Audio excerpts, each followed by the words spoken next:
ओम शांति। प्रजापिता ब्रह्मा कुमारी ईश्वरीय विश्वविद्यालय ओम विहार सेवा केंद्र की निर्देशिका बीके विमला दीदी जी के सौजन्य से क्रिसमस पर्व के उपलक्ष्य में कल्चरल एक्टिविटीज, प्राइज डिस्ट्रीब्यूशन एवं गेट टुगेदर का कार्यक्रम किया गया। इसमें चीफ गेस्ट के तौर पर ACP of Delhi police Arunendra Singh पधारे। स्वागतम डांस से कार्यक्रम की शुरुआत हुई। उसके बाद जिज्ञासुओं के साथ पूछे गए प्रश्नों का आंसर प्रोग्राम भी हुआ। तत्पश्चात बीके नेहा बहन ने अपने भाषण डोज ऑफ हैप्पीनेस द्वारा सभी भाई बहनों को उमंग उत्साह बढ़ाया। नेहा बहन सचमुच एक प्रभावशाली वक्ता है। फिर एक लघु नाटिका रूहानी दर्पण प्रस्तुत की गई, जिसमें कर्मों की गहन गति पर प्रकाश डाला गया और बताया गया कि परमात्मा की याद से परिस्थितियां सूली से कांटा बन जाती हैं। बाल विकास संघ एनजीओ के फाउंडर माई जनरल मिस्टर चंदर धवन एवं general secretary post office PRI mister Surinder Jha programme में सम्मिलित हुए। सभी आए हुए गेस्ट और भाई बहनों के लिए स्वागत के रूप में छोटी सी ये नन्ही बच्ची नृत्य प्रस्तुत करती हुई। रोशनी का कोई दरिया तो है, हाँ कहीं पे जरूर।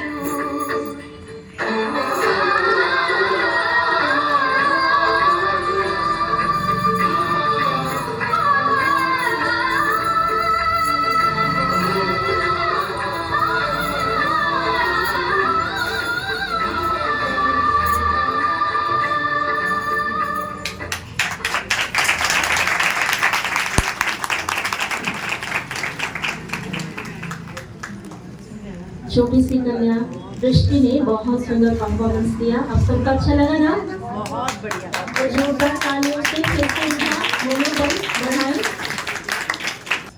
आप में से भी अगर किसी का कोई जो है क्यूरियोसिटी हो, कोई प्रश्न हो, तो अपने हाथ उठा के हमें बता सकता है, संबोधन दे सकता है। अगला प्रश्न ये रहेगा कि कुछ लोग कहते हैं कि एक लोक है जिसका नाम स्वर्ग लोक है, जहाँ पर कभी कोई दुखी नहीं होता, जहाँ पर कभी कोई पीड़ा ही नहीं होती, जहाँ पर हमेशा इंसान सुखी और आत्म आनंद जो है महसूस करता है। तो हमें जो है दीदी बताएं कि क्या ऐसी कोई चीज़ है जिसमें स्वर्ग लोक नाम से कोई इस महाब्रह्मांड में चीज़ है?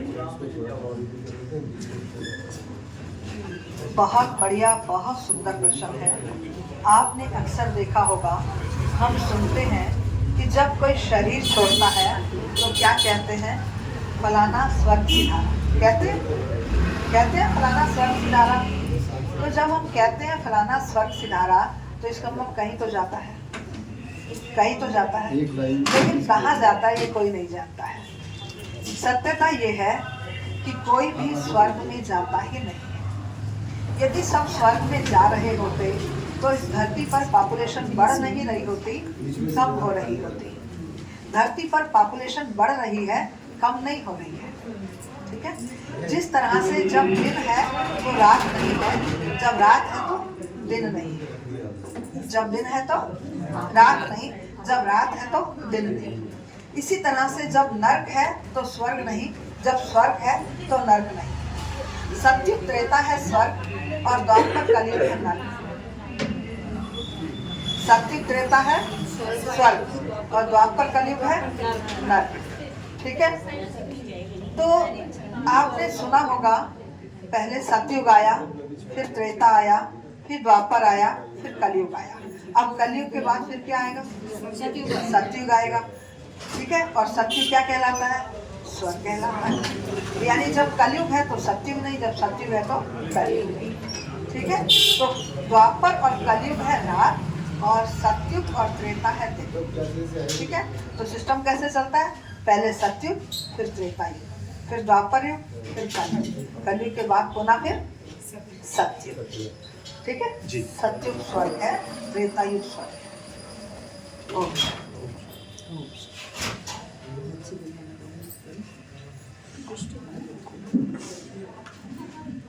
इसके बाद अगला प्रश्न ये है कि हमारे मन में जितने कई तरह के उल्टे सीधे विचार आते हैं, उन विचारों की उत्पत्ति करने वाला कौन है? अगर हम आत्मा बिल्कुल शुद्ध हैं तो इसका मतलब जो जो जो दुराचारी हमारे विचार होते हैं, जो गंदे विचार होते हैं, उनको पैदा करने वाला भी कोई हम में ही बैठा है। तो क्या कोई ऐसा है हम में बैठा हुआ? मैं एक बार प्रश्न आपसे दोबारा पूछना चाहूंगी, क्योंकि मेरे कान में कोई कुछ बोलने लगे थे तो प्रश्न मेरा ओवररूल हो गया। हमारे अंदर जो है दोनों तरह के विचार आते हैं, सद्बुद्धि वाले भी, दुर्बुद्धि वाले भी, सत्कर्म वाले भी और दुष्कर्म वाले, अच्छी भावना वाले भी और बुरी भावना वाले भी। अगर आत्मा जो है शुद्ध आत्मा है, जो कि परमात्मा द्वारा भेजी गई है, तो वो ऐसी क्या चीज़ है हमारे शरीर में जिससे दुर्विचार या निगेटिविटीज या दुष्कर्म या दुष्कृत्य या दुर्भावना आती है? क्या ऐसी कोई चीज है उस आत्मा के साथ पैरेलल बैठी हो? आत्मा के साथ ऐसी कोई चीज नहीं है जो पैरेलल में बैठी हो। ठीक है, जैसे आपने देखा रामायण सीरियल में राम भी है और रावण भी है, दिखाया ना, और राम और रावण की युद्ध होती है, दिखाया है। तो परमात्मा हम बच्चों को समझदार बना करके इस धरती पर भेजता है। जैसे हम अपने बच्चों को पाल पोस के बड़ा करते हैं और समझदार बनाते हैं और फिर उनकी शादी कर देते हैं, उससे पहले उनकी नौकरी वगैरह या बिजनेस सेट करते हैं, फिर उनको कहाँ भेजते हैं? मैरिज कर देते हैं, फिर उनको आज़ाद कर देते हैं। अब उनकी ड्यूटी है, अब उनका कर्म है कि वो कैसे कर्म करते हैं, अच्छे करते हैं या बुरे करते हैं। अच्छे कर्म कर रहे हैं तो इसका मतलब उनको संस्कार अच्छे मिले हैं, उनका संग अच्छा है। बुरे कर्म कर रहे हैं तो इसका मतलब बच्चे को संस्कार अच्छे नहीं दिए गए हैं बचपन से, और संग भी अच्छा नहीं है, और उसके पुण्य कर्म भी इतने नहीं हैं जो फिर से वो पुण्य कर्म कर सके। ठीक है, तब इंसान प्रभावित हो जाता है मायावी विचारों के प्रभाव में, जिसको ही इस दुनिया में सिंबॉलिक रूप में रावण कहा गया है। रावण अर्थात रुलाने वाला। रावण अर्थात, देखा है आपने कभी रावण के 10 शीश दिखाते हैं 10 शीश, तो 5 सिर हैं किसके? 5 विकार है पुरुष के, 5 विकार है स्त्री के, काम क्रोध लोभ मोह अहंकार। 5 विकार किसके? पुरुष के, 5 विकार स्त्री के। इसी को ही रावण कहा गया है। इसको क्या कहा गया? रावण कहा गया। जब इंसान इस विकारों के वशीभूत होता है, काम क्रोध लोभ मोह अहंकार, आलस्य ईर्ष्या द्वेष करना, तब वो उसकी बुद्धि कैसी हो जाती है? जैसी अभी आपने कही, दुर्बुद्धि। और जब इन विकारों के वशीभूत नहीं है, तब सद्बुद्धि से वो अपना कार्य करता है। ओम शांति। आप पूछिए। पूछना नहीं है, कुछ कहना चाहते हैं। इसका शास्त्रों में एक एग्जाम्पल है।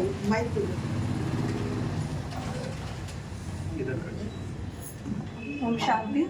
दीदी के आगे तो कोई रहता नहीं है आंसर देने का, फिर भी एक एग्जाम्पल याद आया, वो बताना चाहते हैं क्लियर करने के लिए कि शास्त्रों में इसका एक गायन है। महाभारत में एक बार अर्जुन के साथ कृष्ण रथ पे जा रहे थे, तो वो जहाँ जा रहे थे तो उस जगह का प्रभाव था, जंगल था। तो जब जा रहे तो अर्जुन तो कितना प्रिय भक्त था, लेकिन उसके मन में आया कि मैं ये मणियों से चमकता और कृष्ण को लेके जा रहे थे कि मैं ले लूं उनसे ताज छीन के। तो ये विचार अर्जुन के मन में आया, कथाओं में ऐसे बताते हैं। तो और जैसे ही वो वहाँ से निकला क्रॉस, लेकिन वो बोला करा तो कुछ नहीं, वो तो भक्त था प्रिय, लेकिन थोड़ी देर बाद वो विचार शांत हो गया। फिर उसने कृष्ण से ये प्रश्न किया, तो कृष्ण ने ये आंसर दिया कि बच्चे ये प्रभाव है यहाँ की वायुमंडल और भूमि का। अब इस समय है कलयुग, तो यहाँ का वातावरण सब कालीमय, आत्माएं काली है, यानी कि प्रभाव है, कलयुग के प्रभाव वशीभूत, तो उसका प्रभाव है। अब उसके साथ परमात्मा है, वो कहने के उस भाव से फिर भी उसके मन में ये विचार आया, क्योंकि उसका वो वहाँ का प्रभाव ने उसको जागृत किया। तो जैसी आसपास की दुनिया होती है, वैसा उसके अंदर से संकल्प आ जाता है तो कह रही तुम्हारा दोष नहीं है, ये वायुमंडल का और आसपास का जो आप जिस भूमि का भी प्रभाव पड़ता है। आप जिसमें तपस्या वाली भूमि है, जहाँ मंदिर होता है, वहाँ हमें शांति की और वाइब्रेशन आती है। अभी जहाँ लड़ाई झगड़ा वहाँ हम खड़े होंगे तो वहाँ पे वैसी वाइब्रेशन आएगी। तो ये उस भूमि का प्रभाव था। ओम शांति।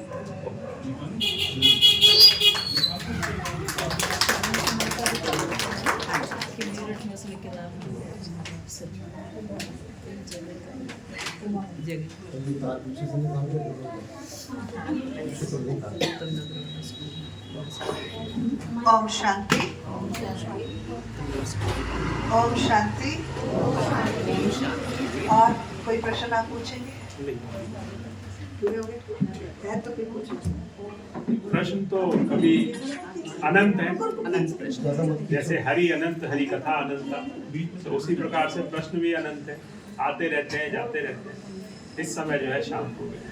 आप भी कुछ ज्ञान दीजिए। जिज्ञासा आनंद।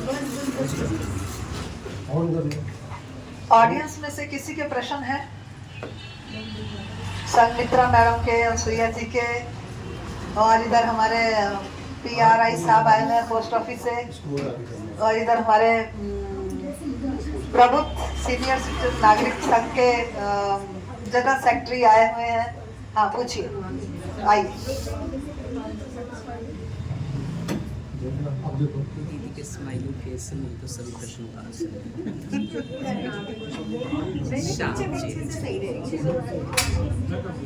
ओम शांति। मेरा मन में एक ऐसा विचार है, कई जगह मैंने पढ़ा है कि सच और झूठ में कितना अंतर है। तो मैं अभी कहीं क्लास लेने में बच्चों को मैं पढ़ाता हूँ कि 4 उम्र का अंतर है। आँख से जो देखते हैं वो सच होता है, और जो कान से सुनते हैं ये क्या सच है, इसमें कोई डिफरेंस है वो उसके बारे में। हेलो, उम्र का अंतर है, डिफरेंस है। तो मैं भी बच्चों को पढ़ाता था, ऐसे कहता हूँ। तो आँख से जो दिखता है वो सच है, और जो कान से सुनते हैं वो झूठ हो सकता है। तो इसमें क्या सही हो या गलत? आप सबको प्रश्न समझ में आया इनका? दीदी दोबारा करेंगे इसको एक बार। झूठ भी सच होता है, ऐसा लगता है कि वो झूठ है, लेकिन होता वो सच है। होता है ऐसा? सबने अनुभव किया है? किस किस ने अनुभव किया है? मैंने अनुभव। आपने अनुभव किया है, बताइए कैसे?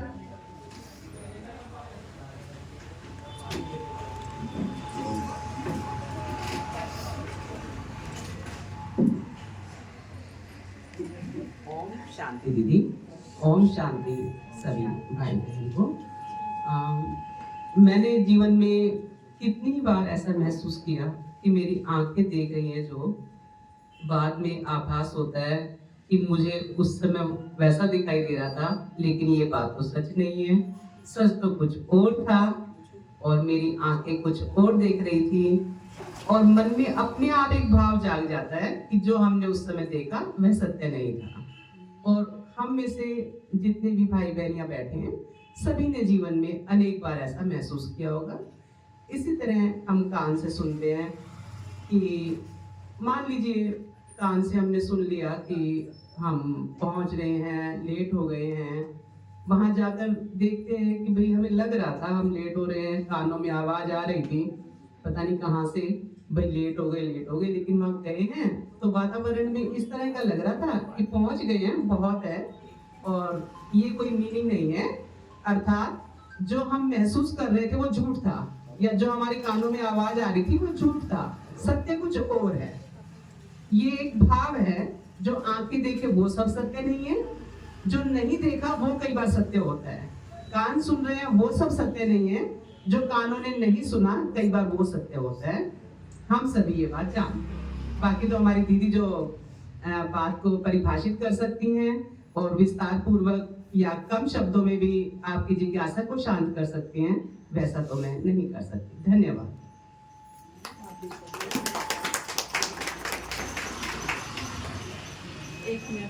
हाँ जी दीदी, भाभी जी भी।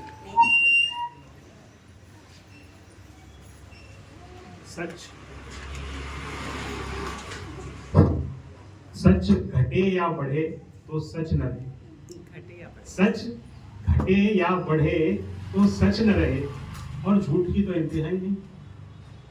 इस सच को अगर 1 इंच कम कर दो या 1 इंच बढ़ा दो तो सच रहता ही नहीं। और झूठ की तो इंतहा ही नहीं है, कितना भी बोल दो झूठ ही झूठ है। सच बिल्कुल छोटा सा होता है। तो सच क्या है और झूठ क्या है, ये दो जो है प्रभु ने कैसे छोड़ रखे हैं कि हर चीज के बैलेंस के लिए पॉजिटिव है तो नेगेटिविटी है, कैथोड है तो एनोड है, डायोड है तो कैथोड है तो एनोड है, और अगर दुख है तो सुख है। उसके लिए कैसे कह रखा है कि दुख सुख पाप पुण्य दिन राति, साधु असाधु सुजाति कुजाति, दानव देव ऊंच अरुनीचु, अमित अमीय सुजीवन माहिर नीचु, माया ब्रह्म जीव जगदीशा, लक्ष्य अलक्ष्य रंग अवनीशा, और निगम आगम गुण दोष विभागा। मतलब निगम आगम माने ब्रह्म बाबा ने जो है ये गुण और दोषों में विभाजित कर रखा है दो चीजों को, सच और झूठ। जिस प्रकार से देवता है तो दानव है, जिस प्रकार से जो अमीर है तो गरीब है, माया है तो ब्रह्म है, हर चीज का जो है काट कर रखा है, उसी से बैलेंस है। लेकिन आपने जो कहा कि सच हम जो देखते हैं वो हो सकता है, ये बिल्कुल सत्य नहीं है। जो अभी हमारी दीदी ने बताया कि कई चीजें, और विशेषकर सत्य हमेशा वो होता है जो हमको आंखों से दिखाई नहीं देता। बहुत गहरी बात, सत्य हमेशा ही आंखों से दिखाई नहीं देता, और सच वही है जो हमारे सामने कभी प्रकट ही नहीं होता। सच वही है, झूठ तो जो है सब जगह लिप्त है, पूरे विश्व में लिप्त है। तो कहने का पर्पस ये है कि आपने जो प्रश्न पूछा, जो हमें दिखाई देता है वो निश्चित ही सत्य नहीं भी होता, और जो सुनाई देता है वो भी निश्चित ही सत्य नहीं होता। जी, अगला प्रश्न।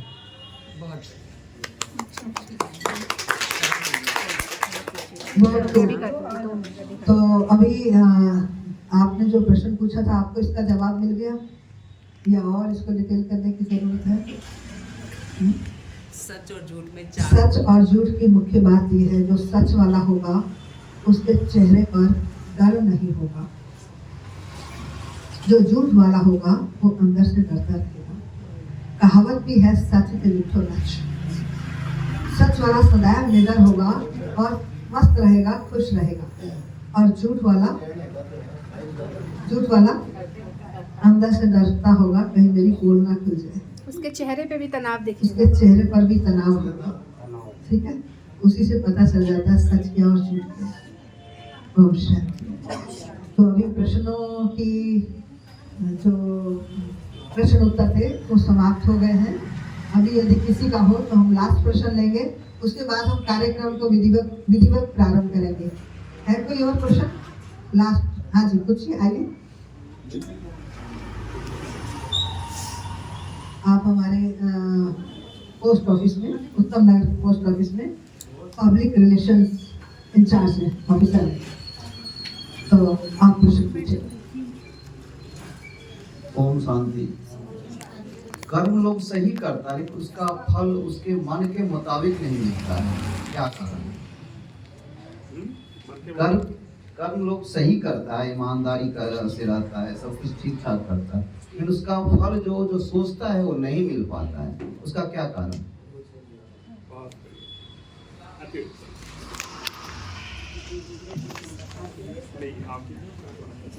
भाई साहब का प्रश्न है, सबको समझ में आया? हम कर्म अच्छे करते हैं, फल अच्छा नहीं मिलता। आपने एक किसान को देखा है, किसान बीज बोता है, तो बीज जब बोता है क्या उसी दिन उसको आम का फल प्राप्त होता है? नहीं होता है ना। आम कितने समय के बाद मिलता है? 5 वर्ष के बाद मिलेगा। और अखरोट कितने समय के बाद मिलता है? 25 वर्ष पेड़ को सींचने के बाद। ऐसे ही इंसान जब कर्म करता है तो एक बीज का काम करता है। कोई बीज जो है उसको फल तुरंत मिल जाता है, जैसे मूली है, धनिया है, पुदीना है, 1 सप्ताह 15 दिन महीने में फल आ जाता है। आता है ना, धनिया पुदीना मूली ऐसे आ जाती है ना, 1 सप्ताह 1 महीने के अंदर आ जाती है।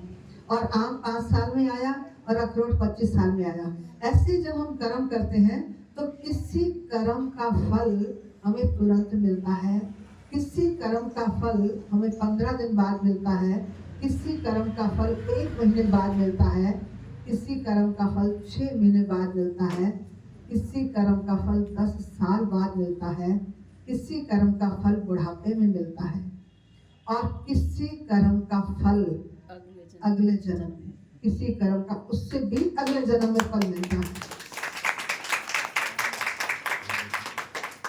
जैसा कि भाई साहब ने एक प्रश्न पूछा था जिसका उत्तर हमारी बहन जी ने दिया था कि आपने देखा होगा कोई बच्चा बचपन से ही होते ही उसका जॉन्डिस है, किसी 3 महीने के बच्चे को कैंसर है, किसी 2 महीने के बच्चे को ऐसी डिसीज हो जाती है, हार्ट में होल है, तो उस बच्चे ने कोई पाप कर्म तो नहीं किया, वो तो भी है ही 3 महीने का, 2 महीने का, 15 दिन का, उसने तो पाप कर्म नहीं किया, तो उसको ये जॉन्डिस, ये कैंसर, ये सब कहाँ से मिला? ये उसके पिछले किसी जन्म के कर्म का फल है। ठीक है, तो जब हम कर्म करते हैं हम ये उम्मीद रखते हैं कि आज हम अच्छा कर्म कर रहे हैं तो हमें फल भी आज ही अच्छा मिल जाएगा, लेकिन हम ये तो जानते नहीं हैं कि हमें जो फल मिल रहा है वो हमारे आज के किए हुए कर्म का फल है, पिछले सप्ताह के किए हुए कर्म का फल है, पिछले महीने के किए हुए कर्म का फल है, या 10 साल पहले जो हमने कर्म किया था उसका फल है, या पिछले जन्म का है, या उससे भी पिछले जन्म के कर्म का फल। आपके और हम सब के 84 जन्म हुए हैं, जिनमें से 21 जन्म हमारे ऐसे हुए हैं जिसका ना कोई विकर्म बनता है, पाप कर्म बनता है, और ना कोई सुकर्म बनता है। वो हमारे जन्म होते हैं सतयुग और त्रेता है। उसके बाद द्वापर और कलयुग में हमारे 63 जन्म होते हैं, जिसमें हम कोई भी कर्म विकार के वशीभूत होकर के करते हैं, बॉडी कॉन्शियस होकर के करते हैं, तो हमारा विकर्म बन जाता है। और आत्मा का तो पता ही नहीं होता है, आत्मा का तो पता ही नहीं होता है, इसलिए सुकर्म बन नहीं पाते, बहुत रेयर ही कोई बन पाता है। तो उन सब कर्मों का फल इंसान को टाइमली मिलता रहता है।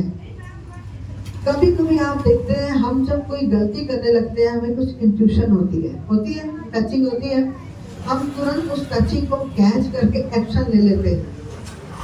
हमने उसका टचिंग को कैच करके एक्शन ले लिया, तो उस समय क्या होता है कि जब दोबारा भी हम गलती करेंगे तो बच जाएंगे गलती करने से।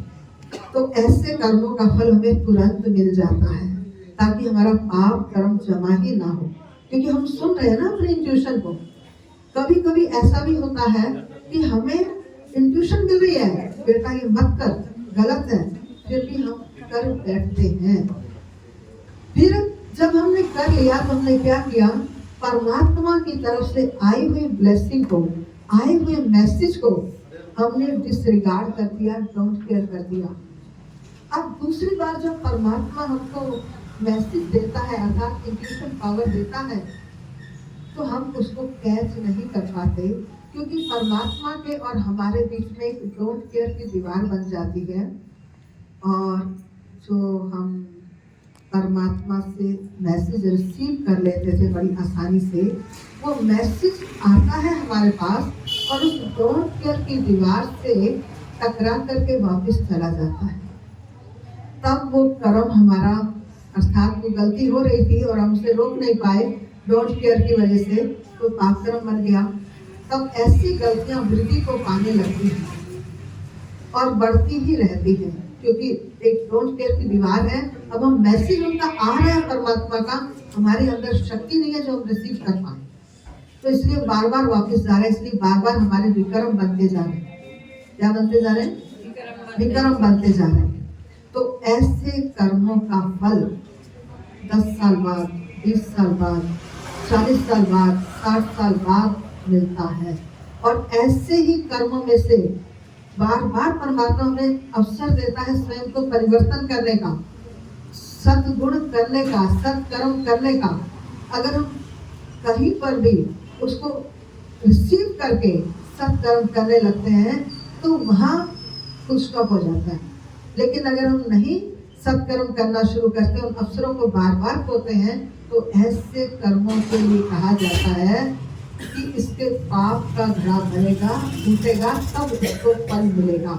अर्थात वो पाप कर्म एक घड़े में बूंद बूंद की तरह जमा होते जाते हैं और अगले जन्म में या उससे अगले जन्म में जाकर के उसका फल मिलता है।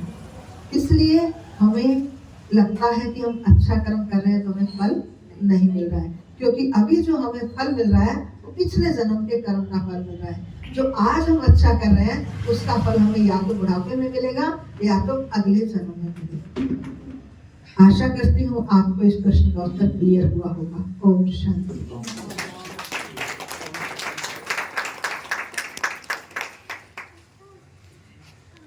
इसको थोड़ा सा और विस्तार मैं दूंगा, हल्का सा फाइनल टच। अगर जिंदगी में रहना है, इस जीवन में रहना है, तो अपने हृदय को विशाल बनाना पड़ेगा। विशाल कितना? प्रशांत महासागर के आप क्रॉस कर सकते हो? शायद नहीं। बंगाल की खाड़ी? शायद नहीं। इस विश्व को? बिल्कुल भी नहीं।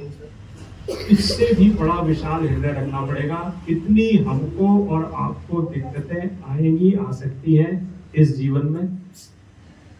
जो दीदी ने बताया कि अगले जन्म और कुछ और जन्म बाद भी जो है अपने कर्मों के फल मिलते हैं। एक और बड़ा प्रज्वलंत उदाहरण है पितामह भीष्म का।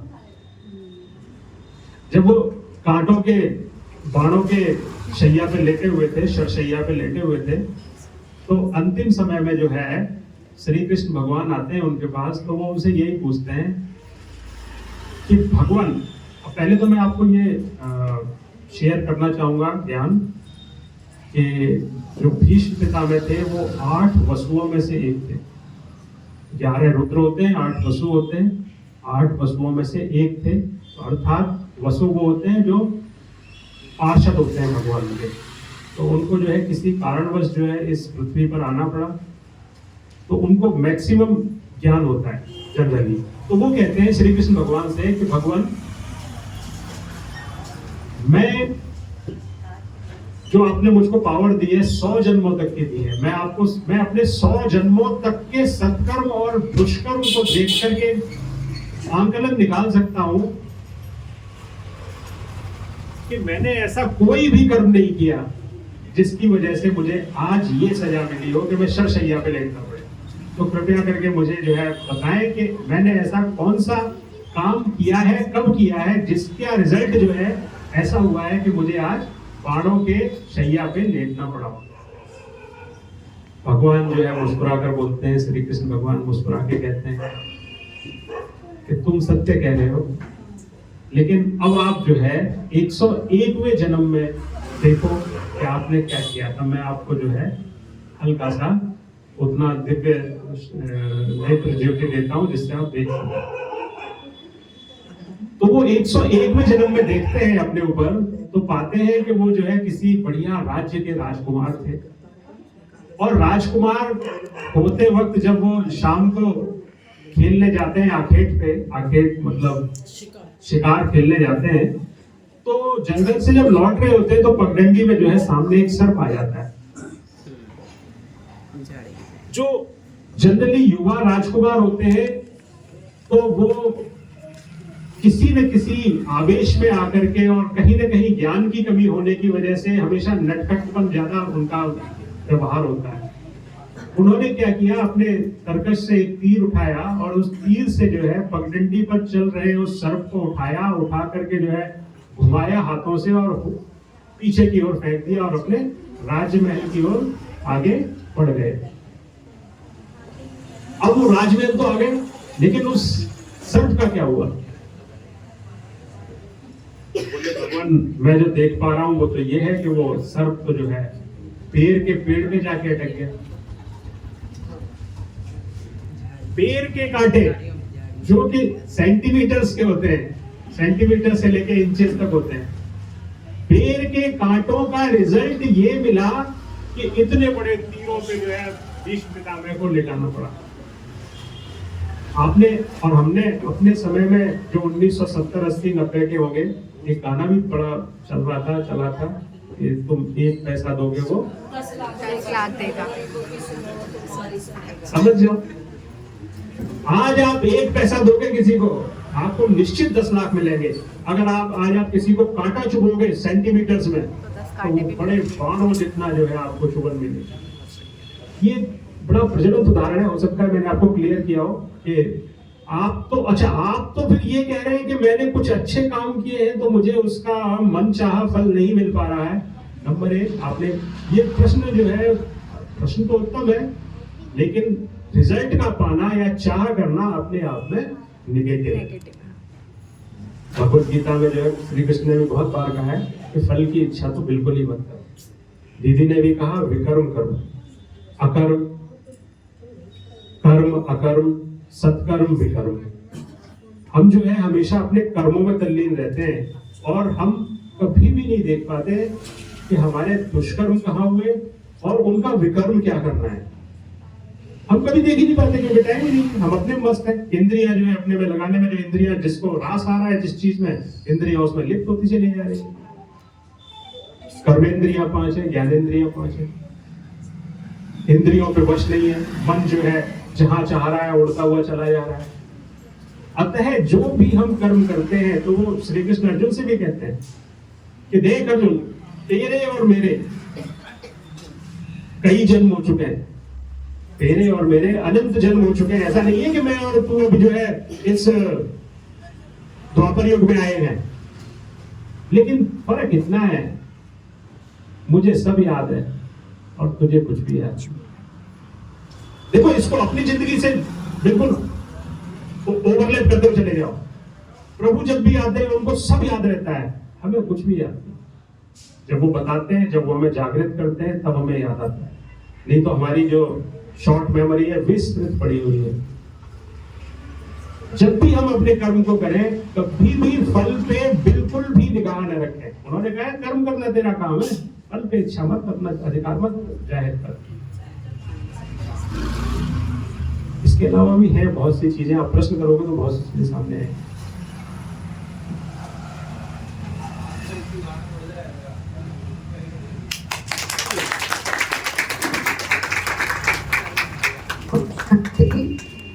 प्रश्नोत्तर माला यही समाप्त करते हैं। आगे का कार्यक्रम सुदीप्ता बहन संभालेगी। ओम शांति। सभी को क्रिसमस ईव, आज क्रिसमस के पिछले दिन है, तो उस दिन का विशेष शुभकामनाएं। हमारे लिए क्रिसमस एक बहुत बड़ा सेलिब्रेशन है, लेकिन अलग तरीके से, आध्यात्मिक तरीके से। वैसे तो क्रिसमस क्रिश्चियन का एक बहुत बड़ा उत्सव है, लेकिन हम क्रिसमस में अब क्या देखते हैं? सेंटा क्लॉज देखते हैं ना। तो सेंटा क्लॉज क्या है? सफेद एक बूढ़ा बाबा दिखाते हैं और लाल टोपी पहने हुए, लाल झोली लिए हुए सबको गिफ्ट बांटते हैं, और उसके बाद नए साल आता है, राइट? तो हमारे लिए क्या है? सफेद वस्त्रधारी हमारे अव्यक्त प्यारे ब्रह्मा बाबा, और उनके मस्तक पर परमपिता परमात्मा निराकार शिव ज्योति बिंदु जो लाल है। तो दोनों का कंबाइंड स्वरूप हमारे साथ सदा है। हम उनके संतान हैं, ब्रह्मामुख वंशावली ब्राह्मण हैं, और उनकी दुआएं, आशीर्वाद, वरदान हमारे साथ सदा काम करता है। हर कर्म हमारा श्रेष्ठ बनते जाते हैं जब हम उनको साथ लेकर कर्म करते हैं। तो इसीलिए आप सभी को इस विशेष दिन का बहुत बहुत बधाइयाँ, शुभकामनाएं और मुबारकें।